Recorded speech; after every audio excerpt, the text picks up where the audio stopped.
Welcome to another episode of NeverEndingPanel.com. I'm your host and moderator, Donnie Collin. To the left of me is Tom Camus, who is the video librarian of the Los Angeles Science Fiction. I don't know, I couldn't.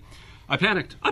Who's the video librarian here at Las Ves. To the left of Tom is Charles Lee Jackson II, who is expert on pretty much everything. And then, of course, my do-rad brother, Eitan Collin, and co-author of The Unincorporated Man, Why Not a Cheap and Shameless Plug. So, tonight's episode is in defense of the movie This Planet Earth, This Island Earth, Island the Planet This Earth, This Island Earth, which came out in 1950? Five. How much more can I screw up? Which came out in 1955 and then was mocked by Mystery Science Theater. 3000. The movie. The movie. So we have two people here who feel that the movie is defensible in and of itself and wasn't given a fair shake. And then you have me and Eitan who knows what we feel. But let's open it up to our experts on the movie itself. Why you feel this movie is worth defending when it was made to really look so bad in Mystery Science Theater. I'd say that would be Charles then. Yeah, go ahead. Well, Tom also. Why are you mocking Tom? Like he's seen it. Oh, no, he's seen it, but if we're going to talk about expert of a 1950s sort of... Come on, Charles. Are you referencing his age? You're going to say Charles... No, I'm just saying his sheer knowledge. You're going to say Tom I was more than here. Charles. I was here during the 50s. Good point. He missed part of it. Yeah, but I'm good. Yeah. All right, Did you see it when it first came out? No, but I saw it when it first came on television. The thing about This Island Earth is that it is 2/3 of the greatest science fiction movie of the 50s and 1/3 of a really good science fiction movie. And the reason for this is that the first 2/3 of the movie are a very close adaptation of the novel, and then they dispense with the rest of the novel, which is basically Earth people being invited into the United Nations of outer space in order to just kind of wrap things up. And as I understand it, the Mystery Science Theater 3000 version eliminates most of, or some large fraction of, the first 2/3 of the movie, because the last third is where they have the Metaluna mutant and spaceships and planet being destroyed and all this stuff that's exciting, and people who think that robots are funny can make fun of it. But the original film itself is very good. It was one of the biggest productions from Universal Pictures that year. I believe it was one of the first movies made in Technicolor. It's one of the last 3-strip Technicolor movies. 3-strip. Now, what does that mean? That means that you have 4 negatives, one for each of the reverses of red, green, and blue, and then the black and white negative. And so to print it, you have to run through 4 negatives to make each positive. It's vibrant color. Yes, it is. The Wizard of Oz is, well, they call it 3-strip. It's really 4-strip. You can tell when something actually has only 3 strips because things have fuzzy edges because they don't have the sharp.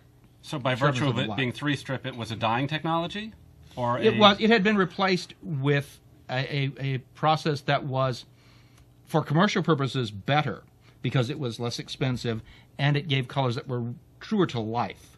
But not that movie.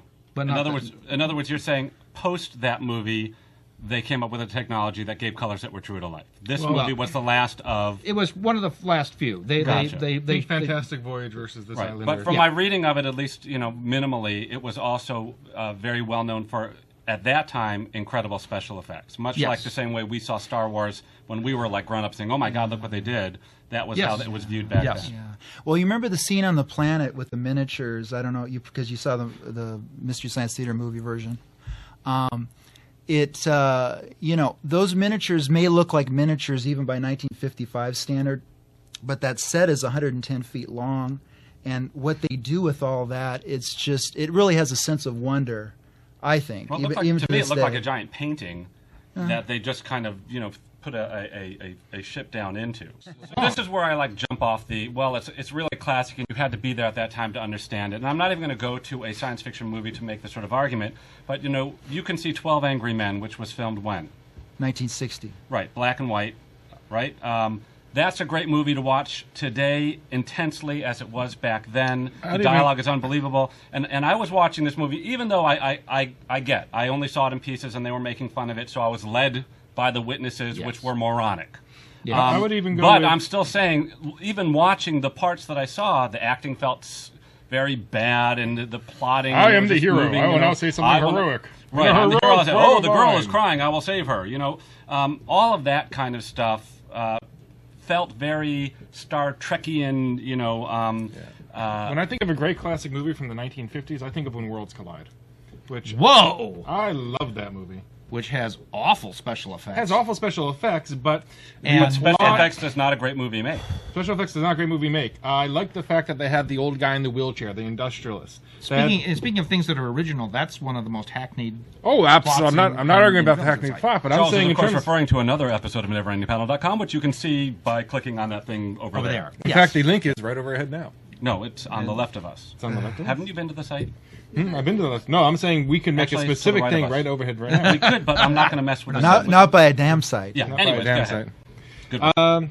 No, I'm not arguing that this is the greatest science fiction movie ever, but I'm saying in terms of a cohesive plot, in terms of going ahead and checking this out, in terms of falling back and forth, in terms of having actors that you actually care about, I thought When Worlds Collide, again, I have not seen the entire. All I saw of This Island Earth was the mystery MST3K. So I do need to, before I can make a full judgment. But the part that I saw, the acting was just...